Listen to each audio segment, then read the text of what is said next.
Halo, selamat malam pemirsa. Assalamualaikum warahmatullahi wabarakatuh. Senang sekali Zulfan Arila di sini kembali menyapa kamu dalam Expose lebih dekat, lebih santai. Berbicara mengenai Expose, sepertinya Expose selalu menghadirkan narasumber luar biasa yang akan membagi topik, informasi terbaru, terkini yang relevan untuk dibahas untuk pemirsa yang ada di rumah. Nah, kali ini kita akan berbicara mengenai narkoba. Narkoba layaknya akan dekat dengan kenakalan remaja. Dan kali ini sudah menghadirkan narasumber luar biasa, ada Bapak Suryanto Patmadi Haraharjo, Sarjana Hukum, Magister Kenotarisan, selaku Kepala Badan Narkotika Nasional Kabupaten Batang. Selamat malam Bapak. Selamat malam. Malam. Sehat hari ini Bapak? Alhamdulillah, sehat Nah, kali ini Pak walafiat. Suryo akan membahas mengenai peredaran gelap narkoba Bapak ya. Iya. Nah, kalau boleh diceritakan terlebih dahulu ke pemirsa Bapak, bagaimana situasi peredaran yang ada di Kabupaten Batang juga sekitarnya Pak? Baik. Terima kasih untuk situasi peredaran dan penggunaan terutama ini di Kabupaten Batang dan zonasi, termasuk zonasinya termasuk Kota Pekalongan dan seterusnya adalah Kabupaten Pekalongan dan Kabupaten Pemalang. Khususnya untuk kantor yang berada di lokasi Kabupaten Batang, tentunya KBNN Kabupaten Batang. Itu peredarannya khususnya yang di Batang sendiri itu dikatakan aman ya belum aman, dikatakan masih rawan ya masih rawan juga, susah juga ya. Artinya dikatakan seperti itu Pak, aman tapi rawan juga belum rawan. Karena Batang sendiri itu berhimpitan dengan katakanlah Kota Pekalongan. Betul. Kota Pekalongan dan berhimpitan juga dengan Kabupaten Pekalongan dan ke barat lagi dengan Pemalang. Jadi belum lama ini kalau dikatakan aman, ternyata belum lama ini pada bulan Maret kita di Kalisala. Di Kalisala, Batang berarti Pak ya? Batang. Jadi ada satu kasus kita telah mengamankan seorang pengedar yang di situ barang buktinya sebanyak 2 kilo. 2 kilo ganja. Kan cukup besar itu. Besar Pak ya. Yang mana itu dia membeli dengan cara online. Dari kita kerjasama joint operation dengan BNN Provinsi Jawa Tengah dan Bea Cukai. Kita telah mengamankan satu tersangka dan telah diperiksa dan ini masih dalam proses untuk diproses hukum.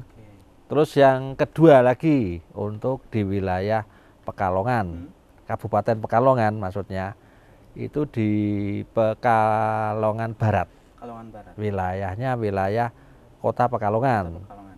Telah diamankan juga itu seseorang yang bertempat tinggal di suatu kos-kosan. Telah kita amankan.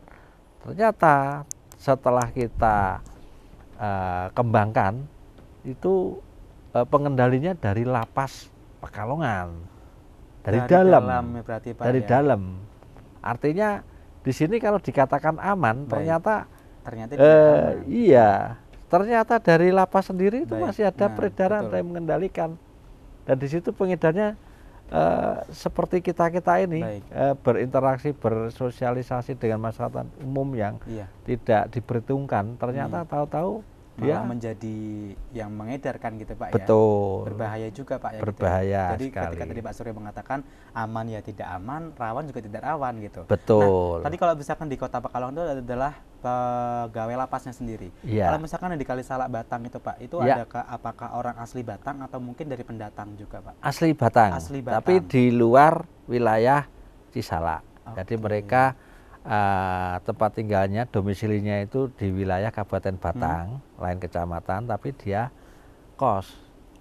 Taunya dari pemilik kos itu, taunya dia bekerja di wilayah kecamatan. Terus tetangga kamar kos pun juga taunya dia sehari-hari rutin juga.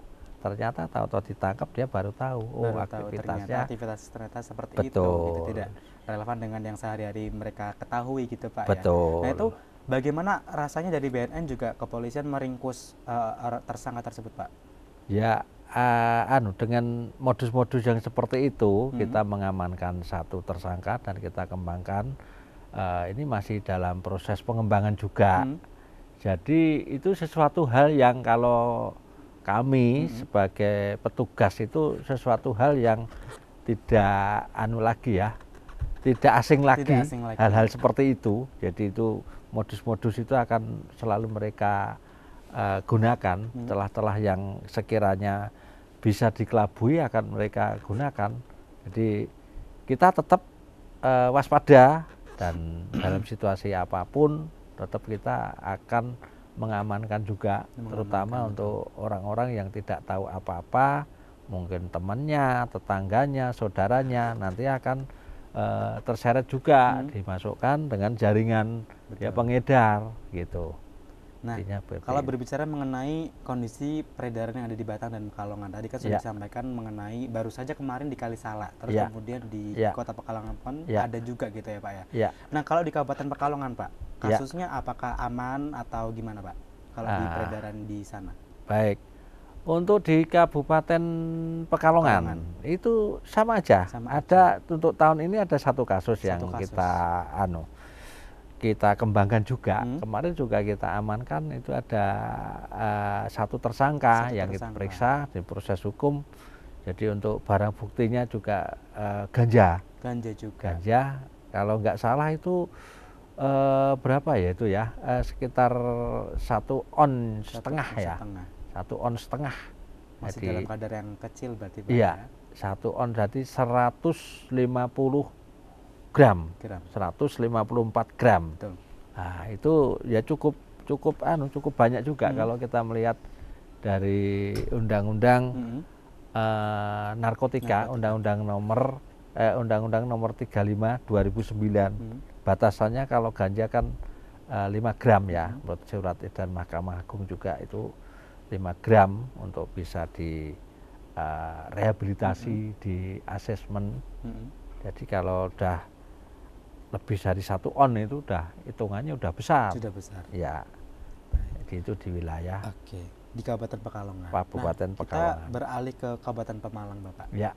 Karena memang masih berhimpitan dengan Batang ini ya. Ya. Untuk di Kabupaten Pemalang bagaimana kondisinya Bapak di sana? Tentang narkoba. Sama aja. Jadi beda-beda tipis ya. Artinya untuk fluktuasi tiap tahun itu selalu naik turun. Tetapi rata-rata peredaran selalu kita di wilayah Batang dan zonasi yang termasuk Pemalang itu selalu itu ada ditarik benang merah, selalu ada kaitannya. Mungkin pemesannya katakanlah ketangkap di Pemalang, pemesannya Batang, ketangkap di Batang, nanti Pekalongan, balikannya gitu. Ternyata seperti itu. Iya, gitu ya. ternyata itu masih ada kaitannya, betul. Nah, itu rasanya ketika untuk yang di Batang kemarin Pak, di Kalisala, itu kan ada disampaikan tadi bahwa peredarannya melalui online Pak ya, dan juga ditemukan ternyata ada 2 kilo Pak ya, 2 kilo ganja yang di apa namanya di mereka simpan yang diamankan gitu. Itu untuk bukti. Tersangkanya itu perorangan kah atau memang ada kelompok khusus Pak?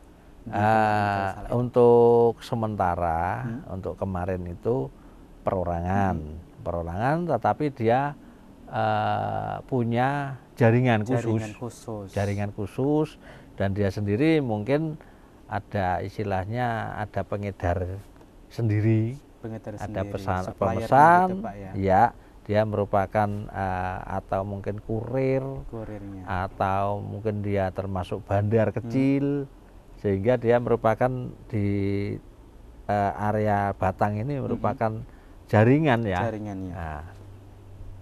Nah kemudian kalau misalkan kita berbicara mengenai kenakalan remaja Pak, pasti akan marak juga mengenai nyerempet-nyerempet ke narkoba Pak ya. Kalau misalkan kita melihat kondisi remaja di Kabupaten Batang, Kota Pekalongan, Kabupaten Pekalongan dan Kabupaten Pemalang, rasanya remaja ini juga menjadi sasaran dari narkoba ini nggak sih Pak, dari peredaran ini Pak?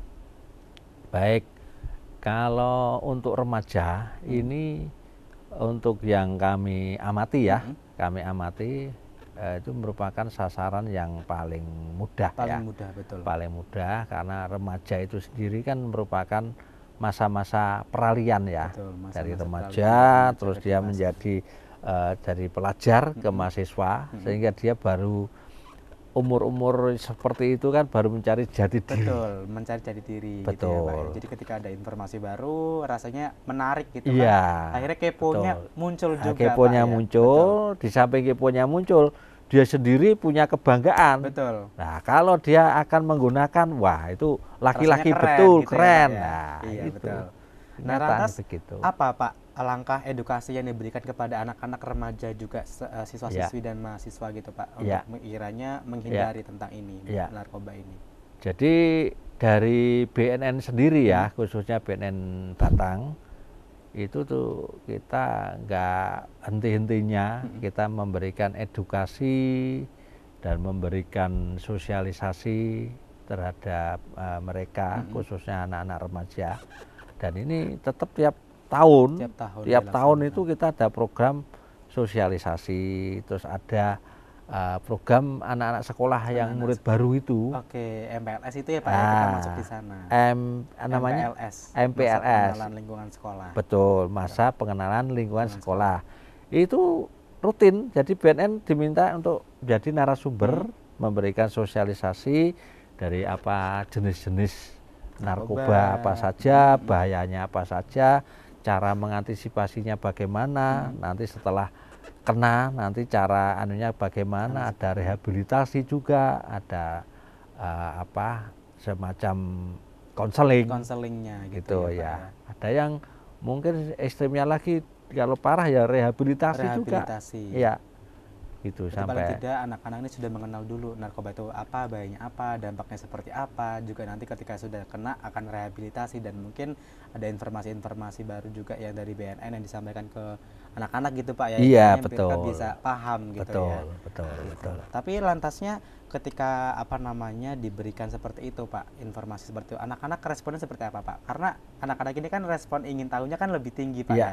Apakah gimana Pak untuk respon dari mereka? Untuk responnya anak-anak cukup antusias sekali ya. Mereka kalau di tingkat kita untuk perjenjangan ya, jenjangan SD itu mereka masih banyak belum tahunya, maksudnya apa belum tahu ya. Iya, betul. Kalau SMP itu yang masa transisi terutama untuk yang mau ke remaja, itu udah masuk ya, kita kita berikan sosialisasi edukasi itu langsung masuk, paham gitu ya Pak. Nah, kalau yang SLTA begitu kita masuk itu dia rasa ingin tahu juga, ternyata begini ya bahayanya, ternyata punishment sanksi hukumnya juga cukup berat juga ya.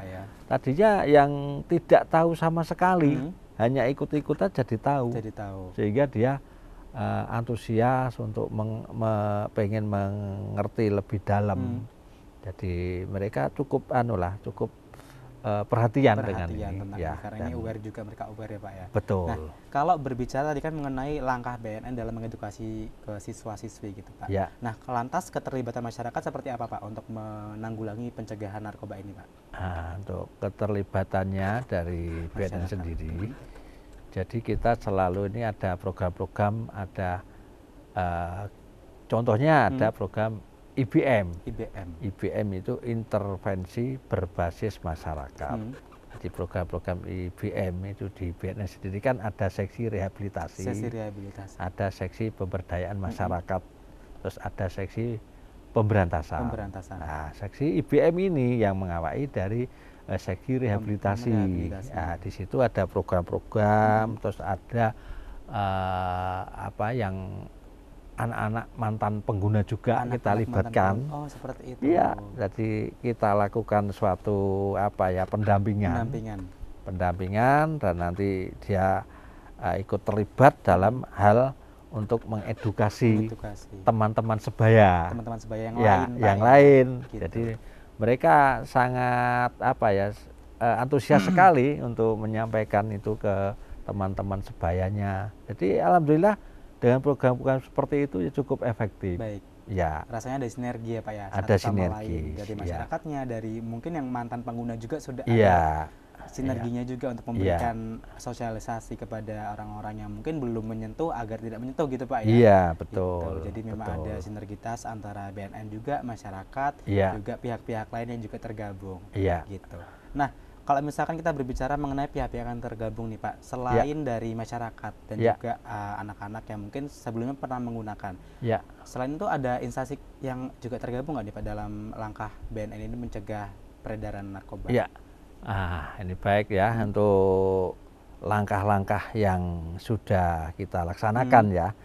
Ini sebenarnya untuk program istilahnya P4GN ya. P4GN. P4GN itu kan kepanjangan dari pencegahan, pemberantasan dalam penyalahgunaan peredaran gelap narkoba. Itu sebenarnya tugasnya itu kan dari semua lapisan masyarakat. Dan kebetulan itu yang spesifik ngurusin narkoba itu BNN. Polri pun juga. Baik. Dari instansi pemerintah, dari pemerintah kabupaten pun sebenarnya ada juga. Dari peraturan Bupati, terus SK Bupati, peraturan gubernur, Pergub, SK gubernur, itu kan ada juga. Jadi artinya begini, artinya bahwa untuk memberantas dan mencegah peredaran maupun penggunaan narkoba ini, itu sebenarnya tugasnya tidak hanya dari BNN saja. Betul. Jadi semua masyarakat, rakyat, baik itu instansi pemerintah maupun swasta itu berkewajiban untuk memberantas juga dan menekan angka peredaran narkoba. Itu dia Pak Suryo. Kita lanjut lagi ke segmen berikutnya. Untuk pemirsa jangan kemana-mana, tetap di Expose, lebih dekat, lebih santai.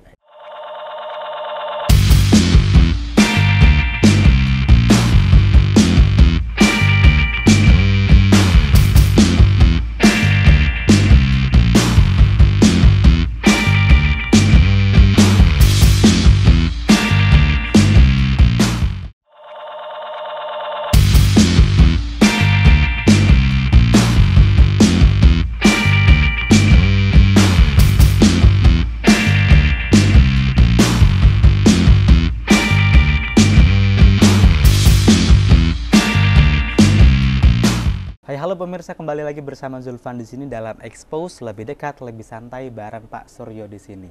Pak Suryo masih bersemangat ya Pak ya? Malam hari ini walaupun sudah malam tapi tetap semangat untuk memberikan informasi mengenai narkoba Pak ya. Pemberantasan narkoba tentunya untuk memutuskan rantai peredaran narkoba melalui pencegahan, rehabilitasi, dan pemberantasan menuju Indonesia Emas 2045. Nah, tadi sempat disinggung mengenai P4GN nih Pak. Tadi rasanya belum tersampaikan dengan lugas juga.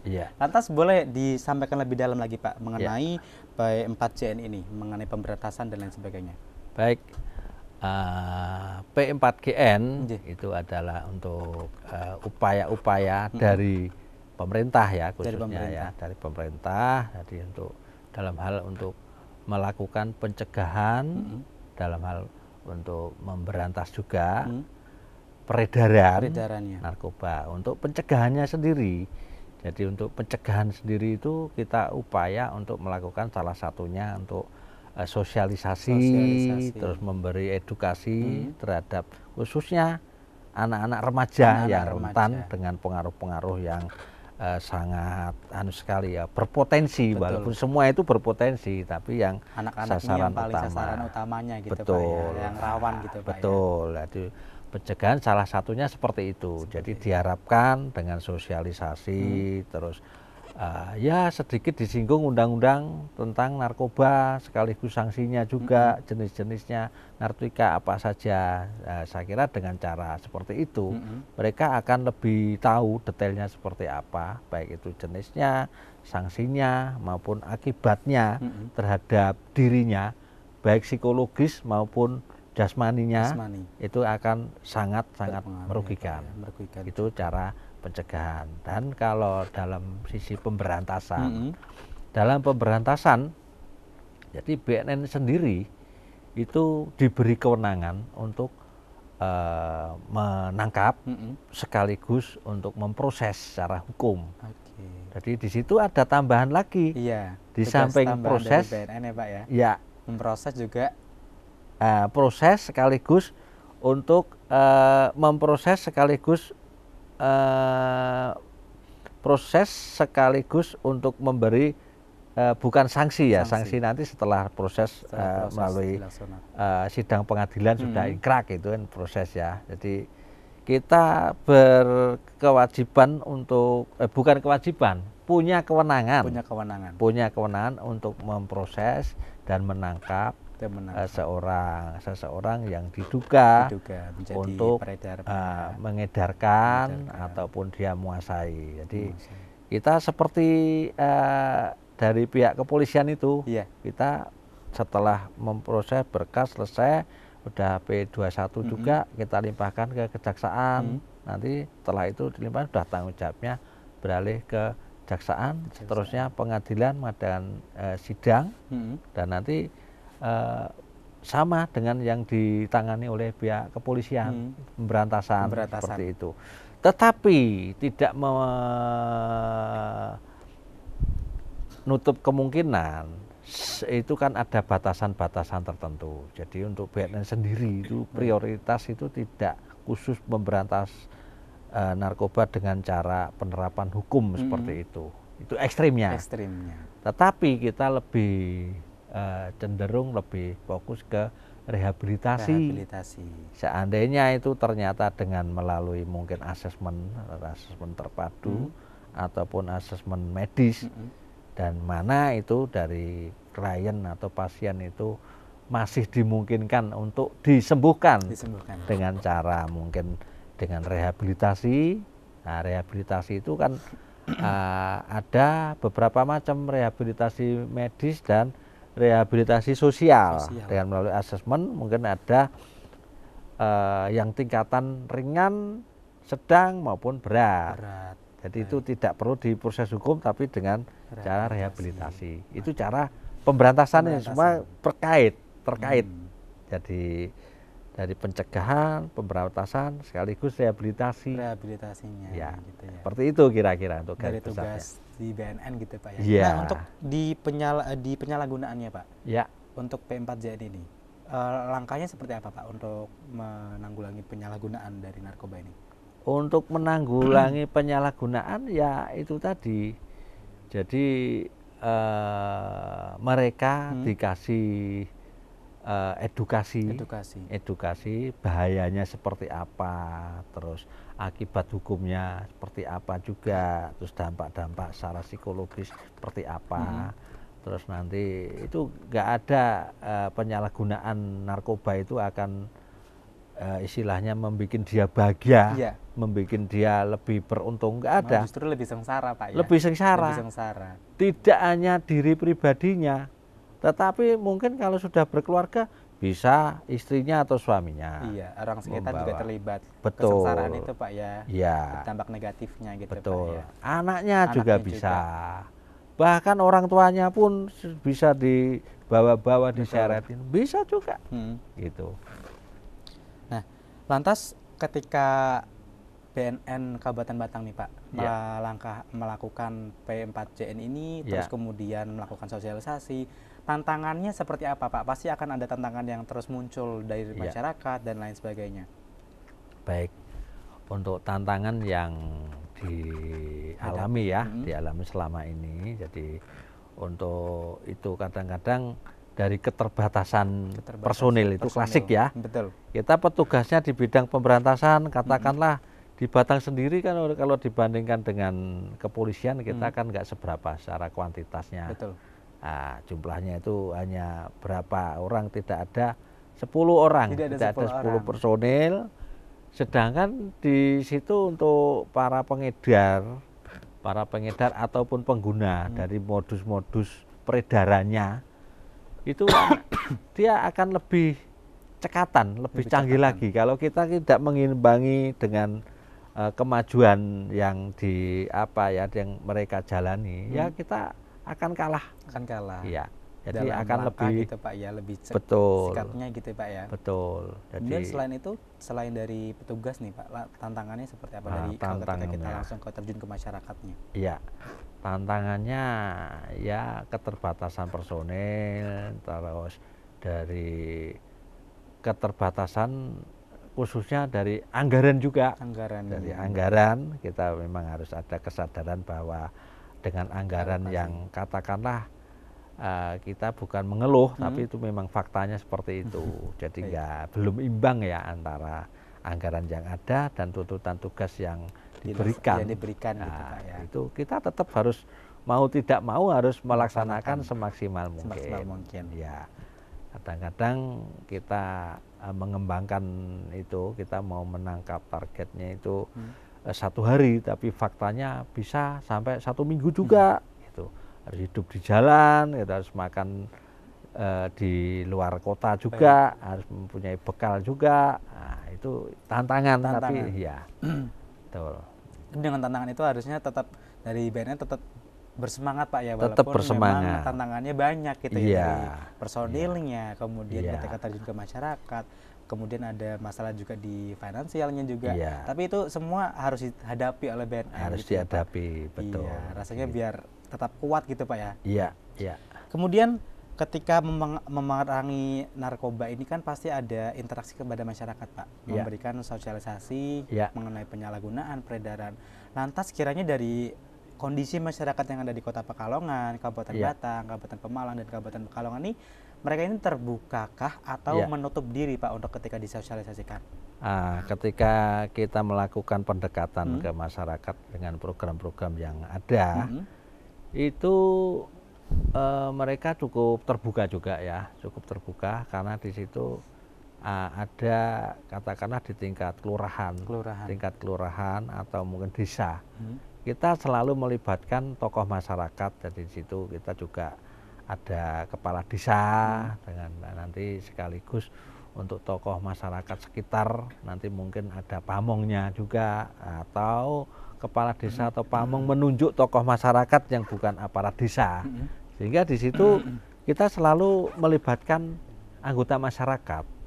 Di situ misalkan ada kasus, mungkin ada pengguna lah, suatu contoh pengguna yang tidak bisa tertangani, mereka tidak bisa mengatasi, tidak ada solusi bagaimana, mereka nggak tahu. Mereka akhirnya jadi tahu dengan adanya program-program yang ada dari BNN, mereka terbuka kasus seperti ini. Akhirnya kan terus kita lakukan suatu screening dan rehabilitasi di kantor. Alhamdulillah berjalan dengan bagus, mereka menyambut dengan baik dan dari keluarganya menyampaikan terima kasih sudah bisa menyelesaikan permasalahan yang tadinya takut, mungkin kalau lapor nanti akan takut di penjara. Betul. Ternyata tidak. Ternyata dengan kesadaran mereka melapor, dia konsultasi, ternyata ya sampai sembuh total.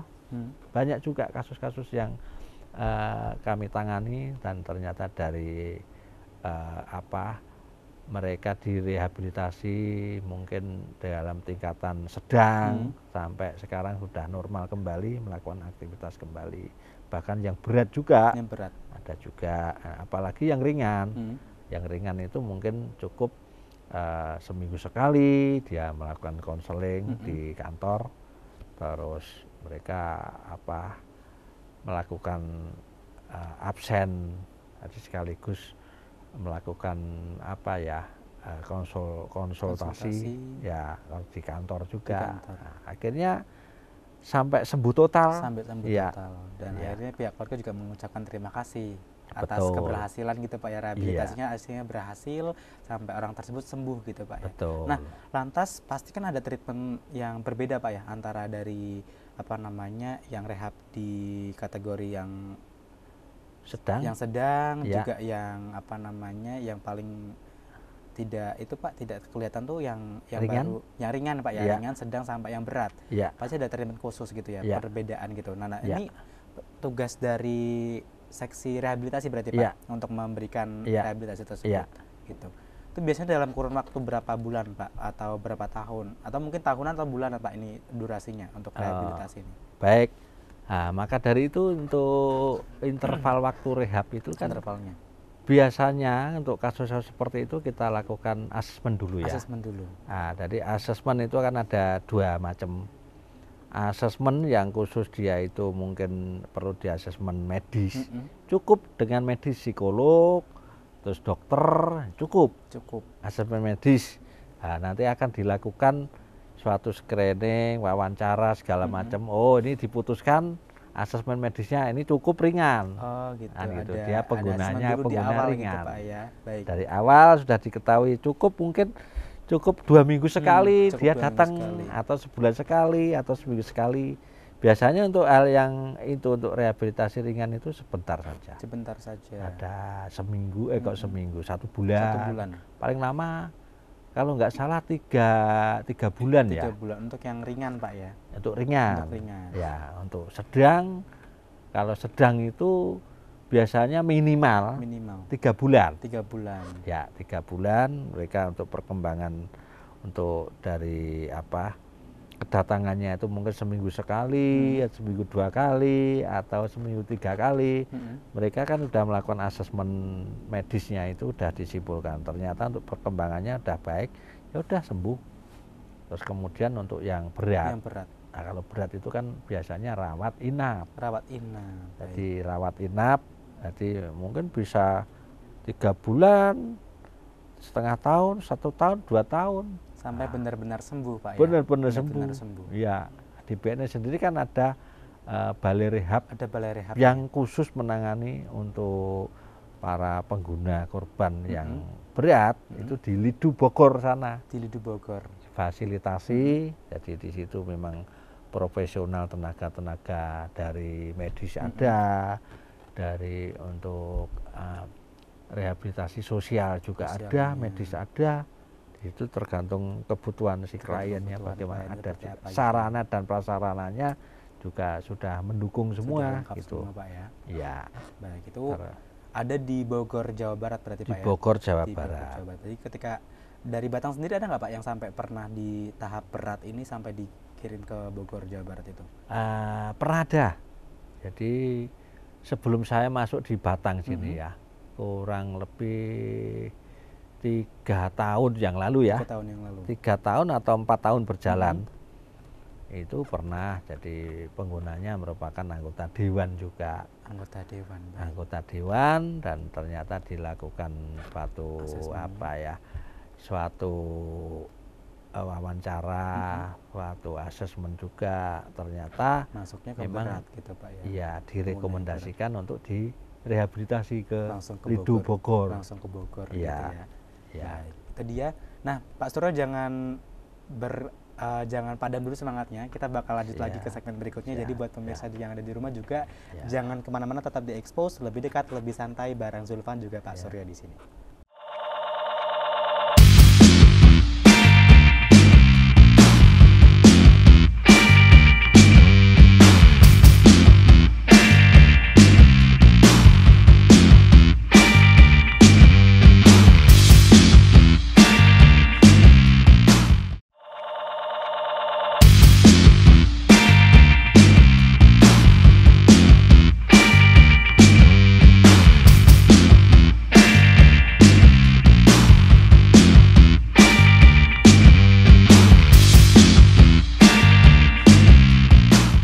Pemirsa, kembali lagi bersama Zulfan di sini bersama Pak Suryo, masih dengan bahasan mengenai memutus rantai peredaran gelap narkoba melalui pencegahan, rehabilitasi, dan pemberantasan menuju Indonesia Emas 2045.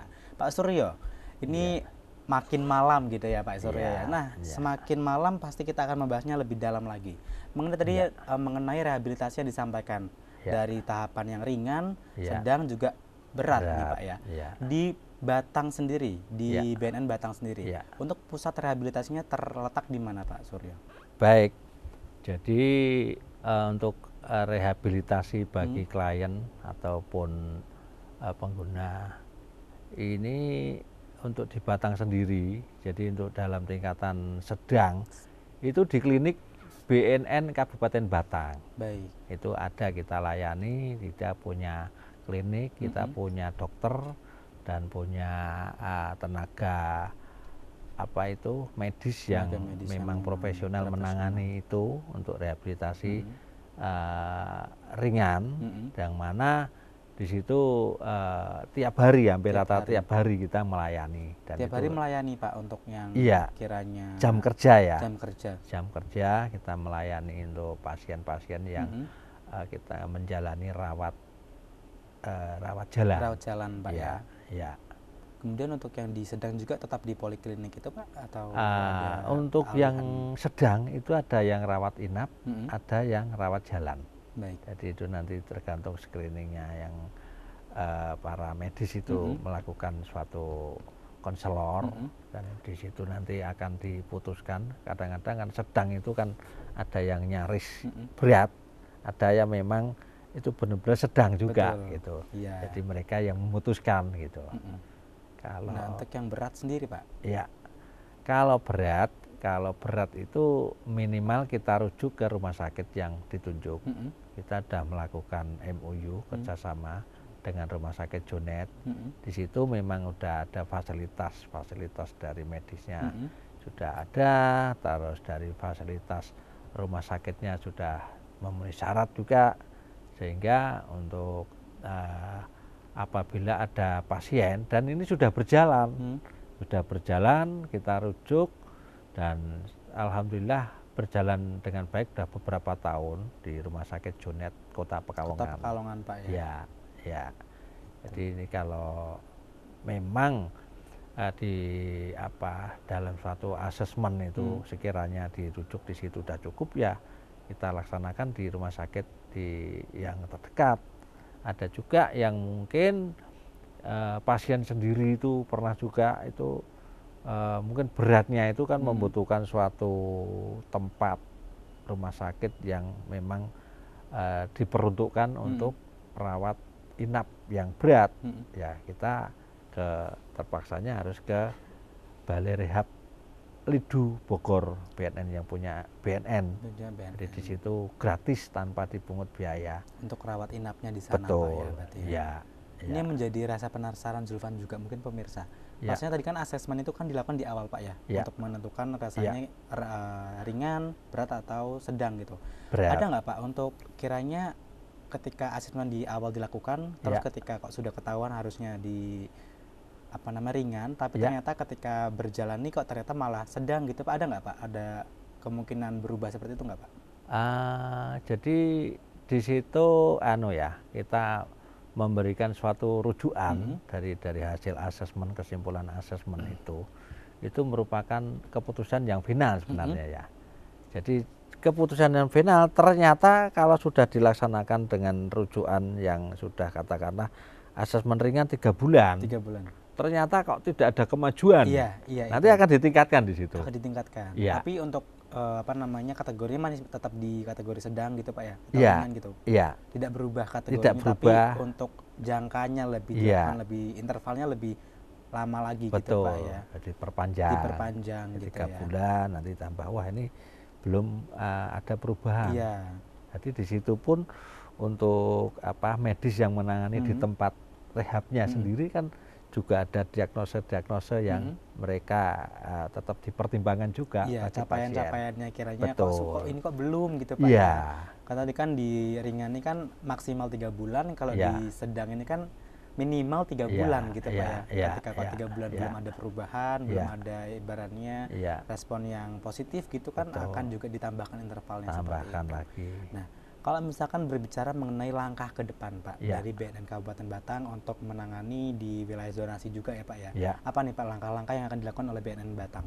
Baik, untuk langkah-langkahnya ya kita tetap kita sosialisasikan ke seluruh elemen masyarakat, dan itu baik instansi swasta maupun negeri, terus baik dari lapisan paling bawah sampai lapisan masyarakat yang atas.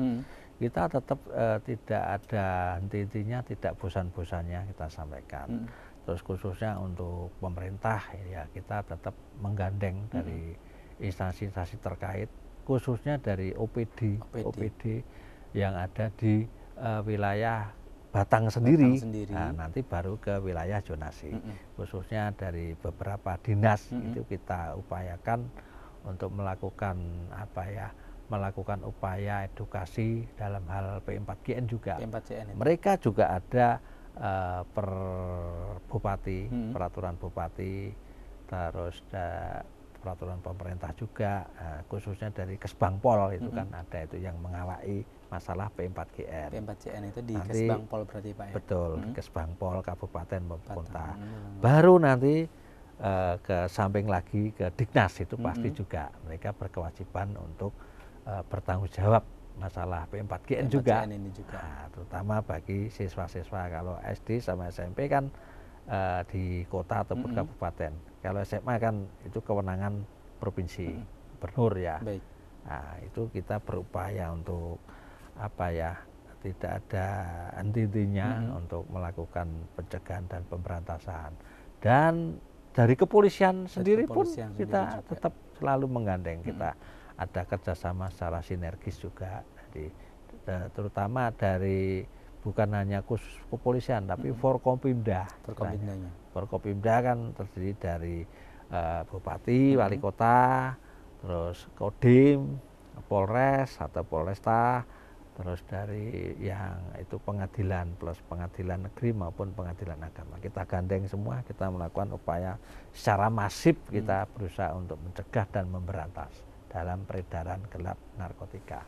Berarti ini rasanya P4GN ini merupakan harusnya sinergitas antara OPD lain juga gitu ya Pak ya, dari masyarakat juga ada, juga pihak swasta pun juga tergabung Pak ya, harusnya tergabung karena ini merupakan kesadaran masyarakat, kesadaran semua harusnya gitu untuk menjadi perhatian khusus untuk masyarakat sekitar gitu ya, terkhusus buat di Kabupaten Batang gitu.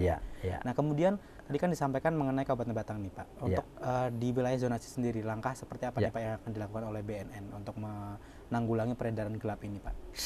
Jadi sama yang kita lakukan di wilayah BNN setempat ya. Jadi kantornya kita kan berada di wilayah Kabupaten Batang. Betul. Jadi untuk wilayah zonasi kita sama juga, supaya seperti itu kita gandeng dari Forkompimda.